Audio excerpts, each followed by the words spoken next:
शिव की कृपा से ही मनुष्य का शरीर मिला। शंकर की कृपा से ये मानव की देह मिली।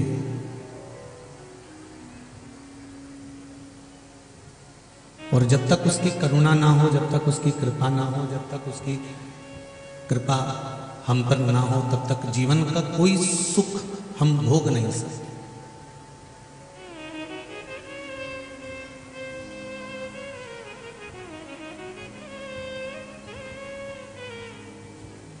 बड़ी विचित्र रीति है मेरे परमात्मा की। जब दांत देता है ना तब चने नहीं देता है, और जब चने देता है ना तब दांत नहीं देता है। अब उसमें हम निर्वाह कैसे करें?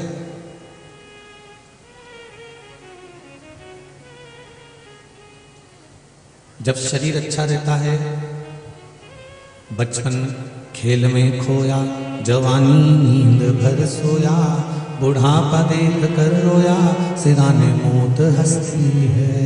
महाराज, बचपन अच्छा है तो वो खेल कूद में निकल जाता है, जवानी अच्छी है तो वो भोग और विलास में निकल जाती है, अधेड़ी अच्छी है तो वो कमाने में निकल जाती है, और केवल रह जाता है तो बुढ़ापा। अब वो शरीर भी ठीक नहीं है।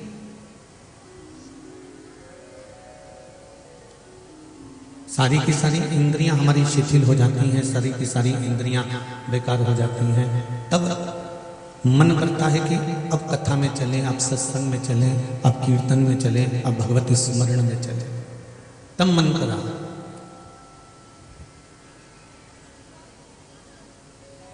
अब शरीर बेकार हो गया, शरीर किसी काम का नहीं रहा, तब इसको सत्संग में ले जाने का प्रयास किया।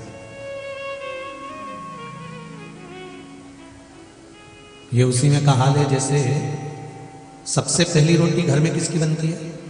जम के बोलो जरा।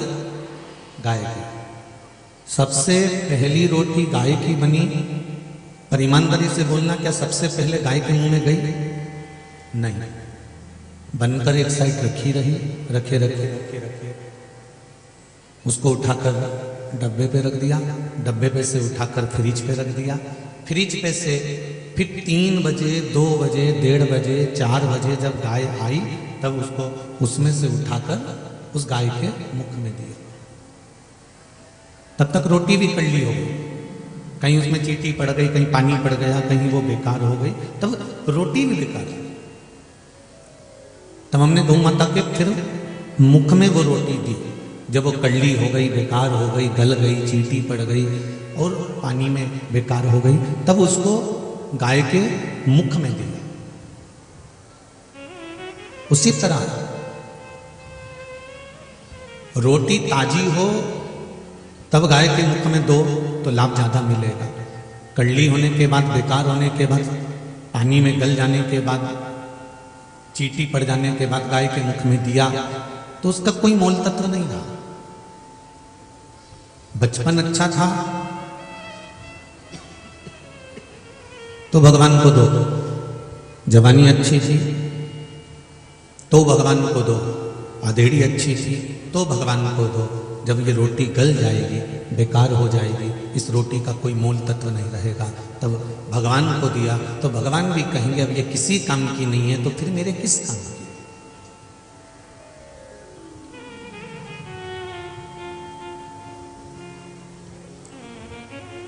इस शरीर का मूल तत्व हमको समझना है।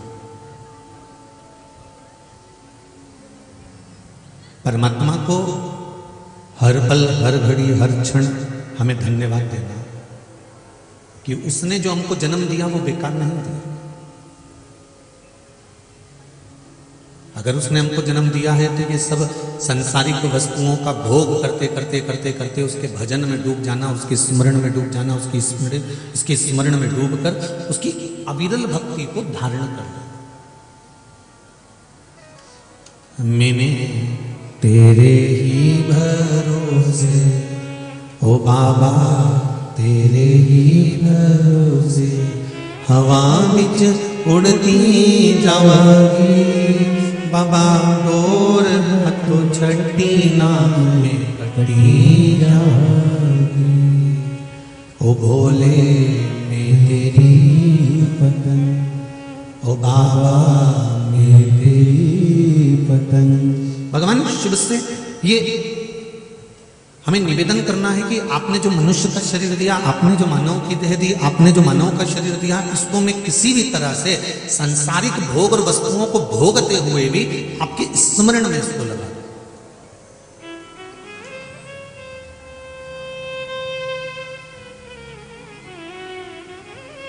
जैसे शरीर में रोग होने पर, जैसे शरीर में रोग होने पर औषधि ली जाती है, उसी तरह इस मन में थोड़ा सा दुख होने पर, तकलीफ होने पर, कष्ट होने पर भगवान शंकर का नाम लिया जाता है, जिससे जीवन का कल्याण हो जाता है।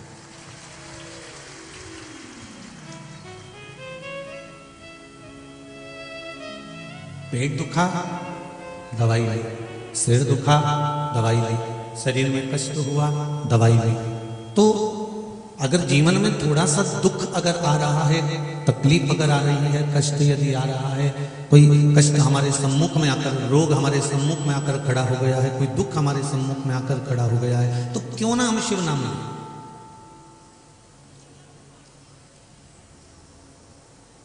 क्यों ना हम भगवान शंकर का नाम लें।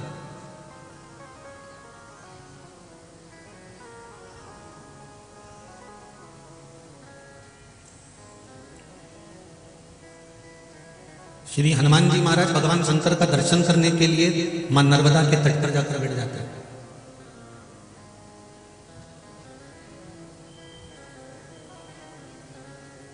ब्रह्मा जी भगवान विष्णु से कहते हैं कि मुझे आपके पिताजी का दर्शन करना।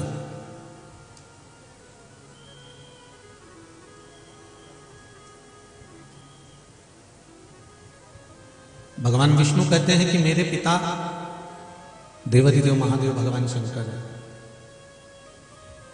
मेरे पिता भगवान शिव है। तो उनका स्वरूप क्या है? भगवान देवाधिदेव महादेव भगवान शंकर का स्वरूप क्या है? तब ब्रह्मा और भगवान विष्णु ने एक पर्वत को घुमाना प्रारंभ करा और उस पर्वत को घुमाते घुमाते अग्नि का खंभ प्रकट हो गया, एक लिंग स्वरूप आकृति प्रकट हो गई। और वही आकृति ही भगवान विष्णु ने कहा कि ये मेरे भगवान शिव का जो ये स्वरूप मैंने प्रकट करा है, यही मेरे पिता हैं।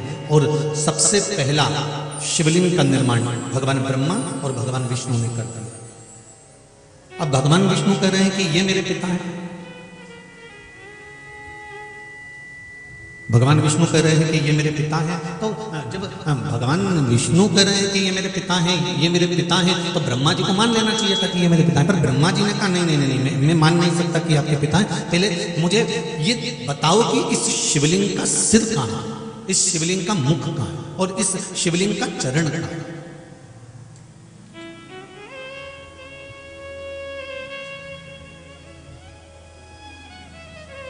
जब तक शिवलिंग का मैं चरण नहीं देख लेता, जब तक शिवलिंग का मैं सिर नहीं देख लेता, तब तक मैं विश्वास नहीं कर सकता कि यही देव अधिदेव महादेव का स्वरूप है।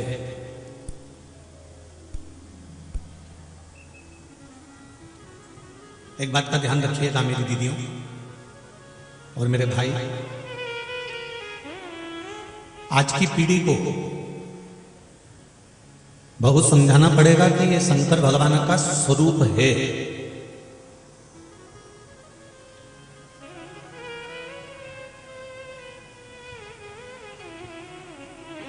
जो सनातन धर्म से हटकर दुनिया के लोग जो नए तरह का प्रचार करते हैं ना, वो शिवलिंग को शिवलिंग नहीं वर्णन करते।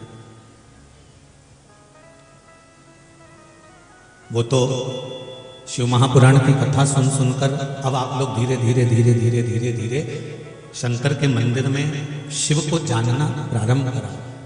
नहीं तो कई लोगों ने तो भ्रम उत्पन्न कर दिया था कि गर्भवती माता को शंकर जी का शिवलिंग नहीं छूना चाहिए, शंकर जी पे चढ़ा हुआ जल पीना नहीं चाहिए, शंकर जी के मंदिर में जाना नहीं चाहिए, शंकर जी को घर में नहीं रखना चाहिए। कोई नहीं, टीवी में भी एक बार कथा में कोई होंगे, अब तो वो ठीक है जो अपनी जगह पर है, उन्होंने सारे जितने घर के अंदर शिवलिंग थे, जितने जितने घरों में शंकर जी का शिवलिंग था, उन्होंने सारे शिवलिंगों को उठवाकर पीपल के पेड़ के नीचे या नदी में डलवा दिया। फिर एक बार मेरे देवादिदेव महादेव को क्रोध आया तो उन्होंने उन्हीं को उठाकर नदी में डलवा दिया।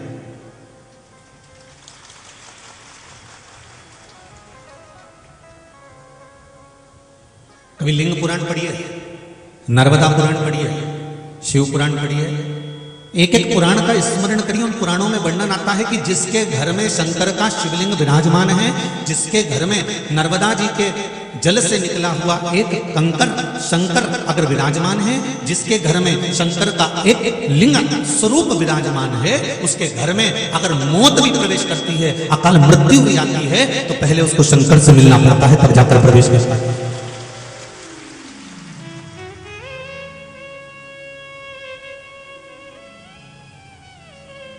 जब तक वो प्रवेश भी नहीं करता, जब तक शिव की आज्ञा नहीं, तब तक वो प्रवेश क्या करेगा?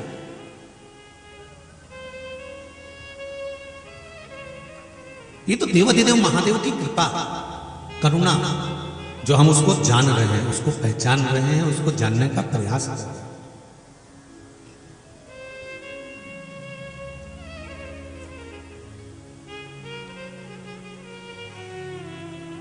ब्रह्मा जी ने कहा भगवान विष्णु से कि इस शिवलिंग का सिर कहां पर है, इस शिवलिंग का चरण कहां पर है, हमको जरा दिखाओ। भगवान ब्रह्मा जी ने जब कहा तो भगवान विष्णु ने कहा कि आप भगवान शंकर का सिर देखना चाहेंगे कि चरण देखना चाहेंगे? ब्रह्मा जी ने कहा मैं सबसे पहले भगवान शंकर का, आपके पिताजी का, मेरे दादाजी का सिर देखना चाहता हूं। तो भगवान ने कहा ठीक है, कहां जाना चाहते हैं, ऊपर कि नीचे पता लगा? तो कहा मैं ऊपर जाना चाहता हूं, आप भगवान के चरण ढूंढने के लिए नीचे जाओ। ब्रह्मा जी आकाश मार्ग से ऊपर की ओर जाने लगे और भगवान विष्णु पाताल मार्ग से नीचे की ओर जाने लगे। भगवान विष्णु को यह मालूम था कि भगवान के चरण नहीं मिलेंगे।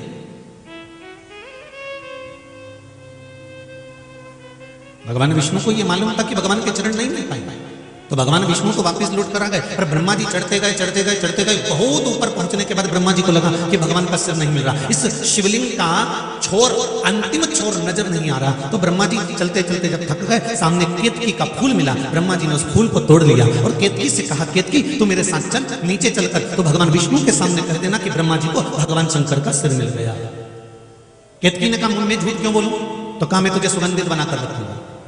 केतकी ने कहा अगर कोई ने मेरा कहना नहीं माना तो? सामने से गौ माता आ रही थी, गाय को पकड़ लिया ब्रह्मा जी ने, गौ माता को पकड़कर कहा गौ माता तुम हमारे साथ नीचे चलो और भगवान विष्णु के सामने चलकर कह देना कि ब्रह्मा जी को भगवान शंकर का सिर मिल गया। गाय ने कहा मैं क्यों झूठ बोलूं? ब्रह्मा जी ने कहा सबसे पहली रोटी अगर घर में बनेगी तो वो तुमको मिलेगी। एक रोटी के चक्कर में गौ माता ने झूठ बोलना स्वीकार कर लिया। अब जब गौ माता एक रोटी के चक्कर में झूठ बोलना स्वीकार कर सकती है, तो आप और हम स्वीकार कर सकते हैं कि नहीं कर सकते? आज का मनुष्य भी तो केवल एक रोटी के चक्कर में ही तो झूठ बोलना स्वीकार करता है।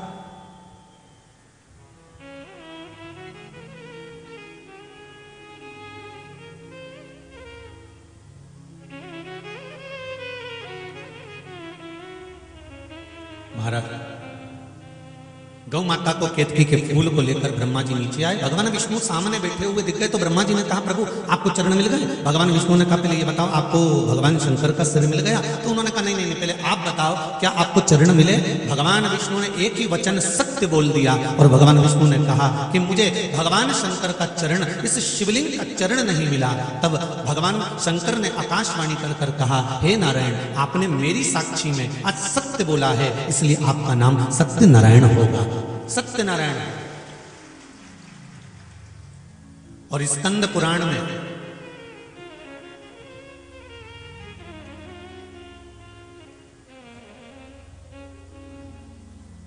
मां नर्मदा का जो चरित्र वर्णन किया गया है, उस चरित्र में एक कथा का वर्णन किया गया है, जो कथा आज भी दुनिया के लोग सत्य के लिए गाते हैं, उसका नाम है सत्यनारायण भगवान की कथा।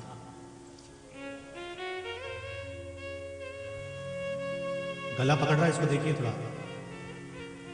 शंभू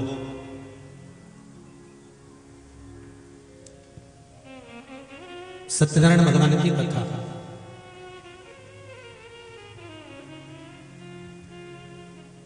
स्कंद पुराण के नर्मदा खंड के अंतर्गत, स्कंद पुराण के नर्मदा जी के चरित्र के अंतर्गत श्री सत्यनारायण भगवान की कथा आती है।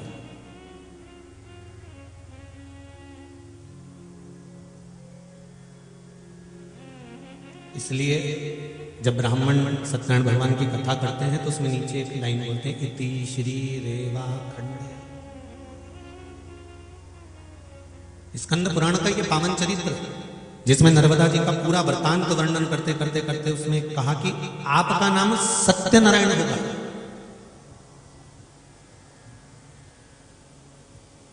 भगवान विष्णु ने सत्य बोला, इसलिए भगवान विष्णु का नाम सत्यनारायण होगा।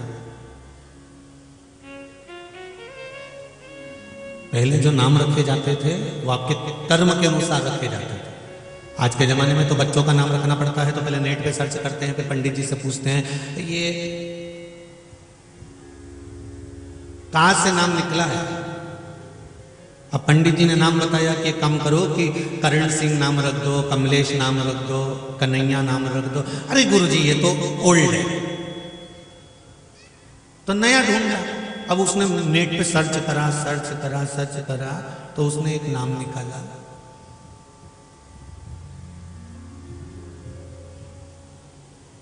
का से ढूंढ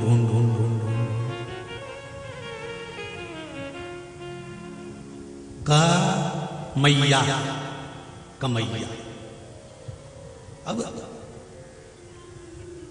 इसका मतलब क्या हो गया? कन्हैया रख देती तो कुछ गलत नहीं, ये ओल्ड हो गया।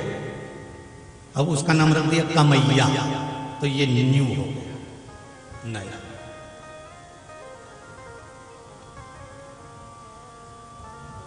शिव महापुराण की कथा कर रही है, शंकर भगवान का पावन चरित्र कह रहा है कि नाम रखो, मना नहीं है, पर उस नाम के साथ में आपका हृदय चित्त परमात्मा से जुड़ा हुआ हो तो नाम की महत्वता।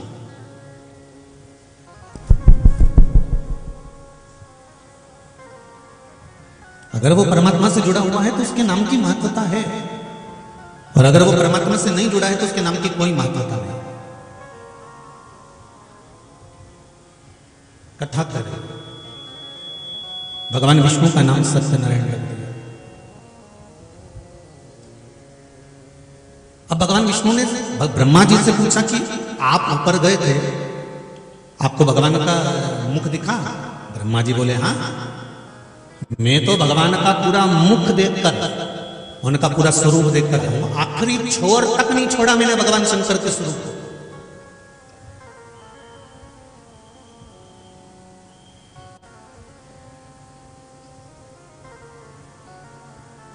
अब देखिएगा, सत्य बोलने वाले को केवल एक बार सत्य बोलना पड़ता है और झूठ बोलने वाले को बार बार झूठ बोलना पड़ता है, बार बार।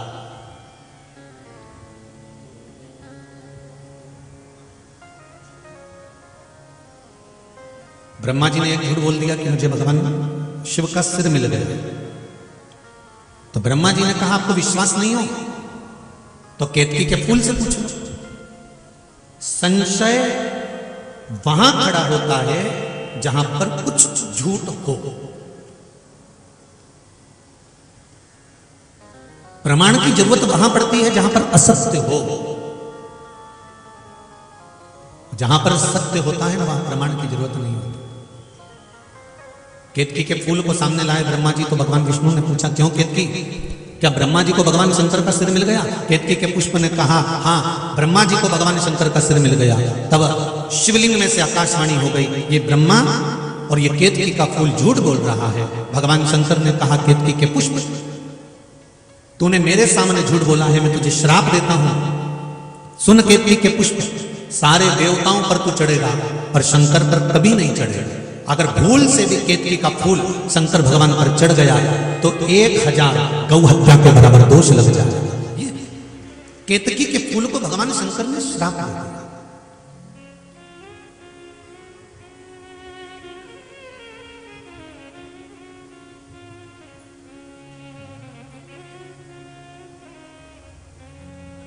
केतकी का फूल बोला कि मुझ पर अगर विश्वास नहीं है तो गौमाता से पूछ लो। भगवान शंकर के सामने भगवान विष्णु ने गौमाता से पूछा, गौमाता आप बताओ, आप बोलो, क्या ब्रह्मा जी को भगवान शंकर का सिर मिल गया? गौमाता ने कहा, एक रोटी के चक्कर में गौमाता भगवान शंकर के सामने झूठ बोल देती है, केवल एक रोटी के लिए। और भगवान शंकर ने कहा, गौमाता तूने मेरे सामने झूठ बोला है, तू जगत की मां कहलाती है और शिव के सामने झूठ बोलती है। मैं तुझे श्राप देता हूं गौमाता, तेरा पूरा शरीर पूजा जाएगा पर तेरा मुख अपूज्य माना जाएगा।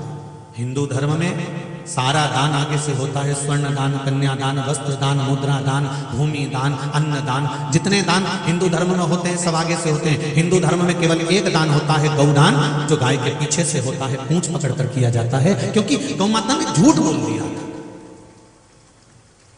हिंदू धर्म में सारी परिक्रमा आगे से होती है, किसी भी मंदिर की परिक्रमा कर लो, किसी भी वृक्ष की परिक्रमा कर लो, किसी भी देवता की परिक्रमा कर लो, हिंदू धर्म में सारी परिक्रमा आगे से होती है। केवल हिंदू धर्म में एक परिक्रमा ऐसी है जो पीछे से चालू होकर पीछे विराम होती है, वो गौमाता की परिक्रमा है। गाय की पूंछ से चालू होकर गाय की पूंछ पर विराम होती है, क्योंकि तू झूठ बोल रही है।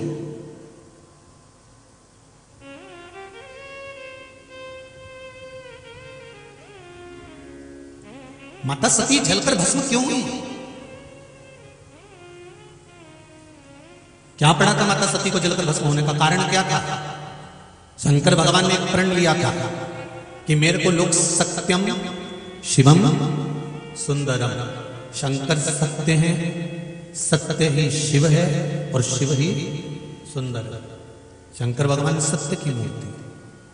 पहले के जमाने में ये अदालतें, ये थाने आदि पहले के समय में कुछ नहीं होता था। पहले के समय में तो केवल एक चीज होती थी, कोई ने गलती कर दी उसको ले जाकर शंकर जी के मंदिर में खड़ा कर देते थे और शंकर जी के मंदिर में उससे गंगा जल उठा लेते थे। उठा गंगा जल और कह दे तूने ये नहीं करा। गंगा जल उठाना मतलब शंकर को हाथ में उठा लेना। शंकर की साक्षी में सत्य अगर बोलेगा तो ठीक है, असत्य बोलेगा तो भुगतना तुझको पड़ेगा। पहले के जमाने में ना तो कोई पंचायत होती थी, ना कोई अदालत होती थी। पहले का जो निर्णय लिया जाता था वो केवल शंकर के मंदिर से लिया जाता था। उठा गंगा जल और कह दे तूने ये नहीं करा, उठा गंगा जल और तू ये बोल दे कि तूने ये नहीं किया। वो शिव की साक्षी में जो बोला गया है वो सत्य है असत्य है, उसका भोग आपको भोगना पड़ा।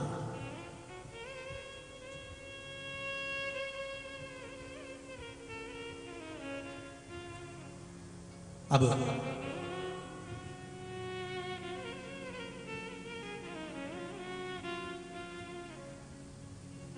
सती मैया ने एक झूठ बोल दिया। शिवजी ने पूछा तुम नीचे गई थी? हाँ। परीक्षा ली थी? मैंने कोई परीक्षा नहीं। और सती मैया ने परीक्षा ली थी, क्या बनकर गई थी? जम के बोलो जरा। सीता। माता सीता का रूप रखकर सती मैया नीचे गई और नीचे जाकर उन्होंने परीक्षा ली। और भगवान शंकर पूछ रहे हैं, भगवान शिव पूछ रहे हैं कि तुमने परीक्षा ली?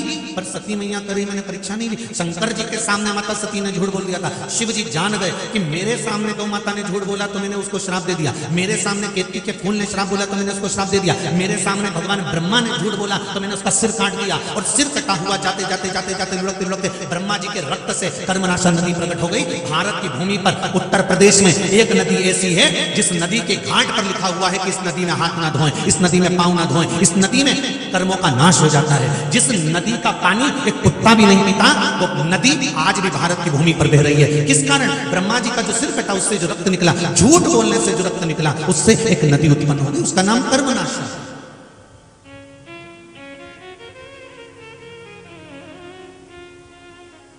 अब मैंने केतकी के फूल को श्राप दिया, मैंने गौ माता को श्राप दिया, मैंने ब्रह्मा जी का सिर काट दिया। अब बारी आई है तो मेरी धर्म पत्नी की आई है। वो धर्म पत्नी कर रही है कि मैंने कोई परीक्षा ही नहीं दी, झूठ बोल।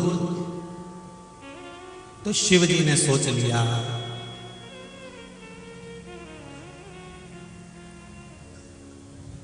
अब झूठ तो बोल दी है, अगर ये झूठ बोलने वाली के साथ में अगर मैं रहूंगा तो मेरा तो तपबल नष्ट हो जाएगा। तो अब मुझे इस झूठ बोलने वाली के साथ में नहीं रहना है। और शिव जी ने मन में विचार बना लिया कि अब एक काम करता हूं कि मैं तप साधना में डूब जाता हूं। ये अपने कर्म का भोग ले ले और इसका जो शरीर है झूठ बोलने के कारण नष्ट हो जाए।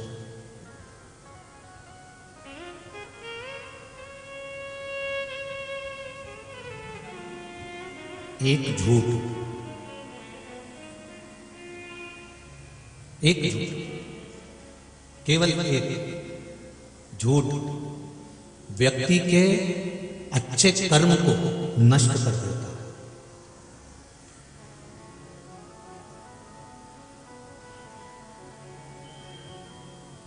पूरे जीवन में अच्छे कर्म। एक कथा आपको सुनाई थी, शायद आप लोगों को याद हो, जिन्होंने शिव महापुराण की कथा पहले टीवी पर सुनी है उनको स्मरण में होगा।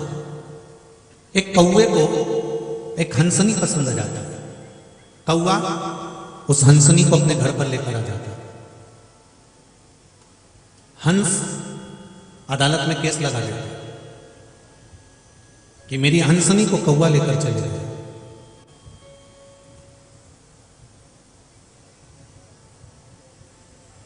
कौवे को मालूम पड़ता है कि हंसनी के पति हंस ने अदालत में केस लगाया है, तो कौवा अपने वकील के पास जाता है और वकील से कहता है, वकील चाहे कुछ भी हो जाए, हंसनी मेरी होना चाहिए, तो कुछ भी कर इस हंसनी को मेरा बना दे।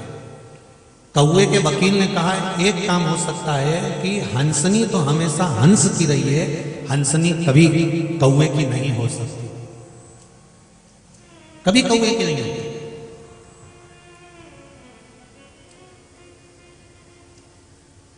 तो क्या करा जाए? कौवे के वकील ने कहा, तुम एक काम करो, रात के समय पर जज के घर चले जाओ और जज के घर जाकर जज साहब से थोड़ी सी बात कर लो कि ये हंसनी को मेरा बना दो, तुम्हें जो चाहिए मैं दे दूंगा। और कौवा रात्रि को जज के घर गया और जज साहब से कहा, जज साहब तुम्हारी 7 पीढ़ी वैकुंठ में है कि नरक में, या तो कौवा जानता है या ब्राह्मण जानता है। व्यक्ति की 7 पीढ़ी वैकुंठ में है कि नरक में, या तो कौवा जानता है या ब्राह्मण जानता है। इसलिए 16 श्राद्ध में दोनों को भोजन कराया जाता है, कौवे को भी और ब्राह्मण को भी।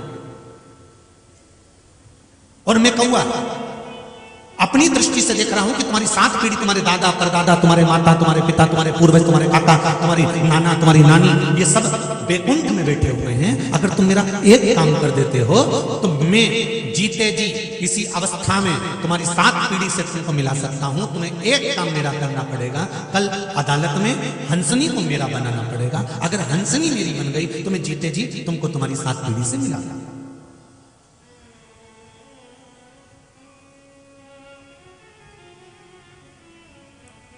ठीक है, अब जज ने सुन लिया, अदालत लगी, सारा सुनवाई हुई। सुनवाई होने के बाद जज ने निर्णय दे दिया कि हंसनी हंस की नहीं है, हंसनी तो कौवे की है। अब पूरी अदालत त्राही त्राही करने लगी कि ये निर्णय झूठा है, ये निर्णय गलत है, ये निर्णय गलत है, हंसनी तो हमेशा हंस की रही है, तो कौवे की कैसे हो सकती है? पर निर्णय जज ने दिया। सब रोने लगे, हंसनी भी रोई, हंस भी रोया। जज खड़ा हो गया, उसने कहा, कौवे मैंने अपना काम कर दिया, अब अपना काम कर। कौवे ने कहा, चलिए मैं आपकी 7 पीढ़ी से आपको मिला देता हूं। कौवा जज से बोला, मैं आगे आगे चलता हूं, आप पीछे पीछे चलिए। और जज गाड़ी लेकर कौवे के पीछे पीछे जाने लगा। कौवा आगे आगे बढ़ता गया, जज पीछे पीछे बढ़ता गया। कौवा आगे आगे बढ़ा, जज पीछे पीछे बढ़ा। चलते चलते शहर से निकले, गांव में पहुंचे, गांव से निकले खेड़े में पहुंचे, खेड़े से निकले जंगल में पहुंचे। जंगल में गहरी खाई पड़ी हुई थी। तब कौवे ने जज को बुलाया, आओ जज साहब, मैं तुम्हारे दादा परदादा से मिला दूं। इतने में जज नीचे उतरा, उसको इतनी बदबू आ रही थी, जज ने तुरंत मुंह पर रुमाल रख लिया, इतनी गंदी बदबू आ रही है। और जज ने कहा, कौवे तू तो कहता था कि मेरी 7 पीढ़ी वैकुंठ में है, ये कितनी गंदी जगह पर तू लेकर आया है, यहाँ तो बदबू आ रही है। और आओ तो जज साहब। कौवे ने जज को बुलाया, एक मरा हुआ कुत्ता पड़ा हुआ था, उस कुत्ते के पास में छोटी छोटी इल्लियां पड़ी हुई थी। इतने में कौवे ने कहा, जज साहब ये जो सफेद वाली इल्ली इस कुत्ते के शरीर पर दिख रही है ना, ये तुम्हारे दादाजी है। और उसके पास में जो छोटा वाला कीड़ा दिख रहा है वो तुम्हारे परदादा जी हैं, उसके पास में जो छोटी वाली इल्ली दिख रही है वो तुम्हारे माता जी हैं, उसके पास में छोटी वाली इल्ली दिख रही है वो तुम्हारे पिताजी हैं। इतने में जज को क्रोध आ गया और जज ने कहा, क्यों रे कौए, तू तो हमेशा डरा था कि तुम्हारी 7 पीढ़ी बैकुंठ में है, तो तू ये नरक में क्यों दिखा रहा है? कौए ने कहा, जज साहब जिस समय पर मैंने कहा था उस समय पर तुम्हारी 7 पीढ़ी बैकुंठ में थी, तुमने अपनी कुर्सी पर बैठकर एक झूठ बोल दिया, इसलिए तुम्हारी 7 पीढ़ी नरक में आकर गिर गई। केवल एक झूठ मुख से निकलता है और व्यक्ति का सारा कर्म, व्यक्ति का सारा जीवन का आनंद नरक में जाकर पड़ जाता है। अब जरा विचार करो, ये तो एक झूठ की बात है, तुम दिन भर मोबाइल पर फोन पर कितने झूठ बोलते हो, तो तुम्हारे परदादा कहां पर पड़ गए? विचार करिए, सत्य बोलने का प्रयास करो।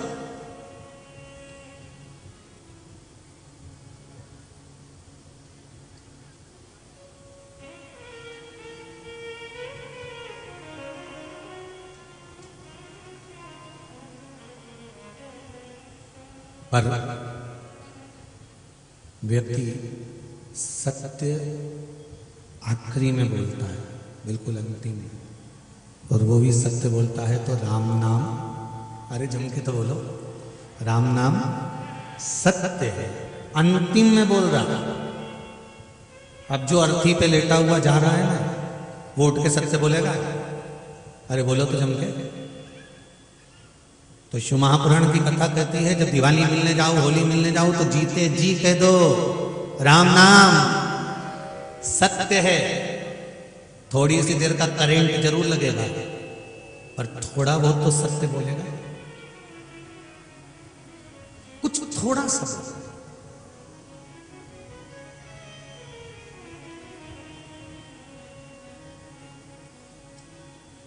थोड़ा सा सत्य मार्ग की ओर चलने का प्रयास करें। इसलिए शिव कथा कर रहे हैं, शंकर का इसमें सती मैया को जलकर भस्म होना पड़ा, और वो सती मैया जो जलकर भस्म हुई वही हिमालय राज के घर में पार्वती के नाम से विख्यात, वही सती।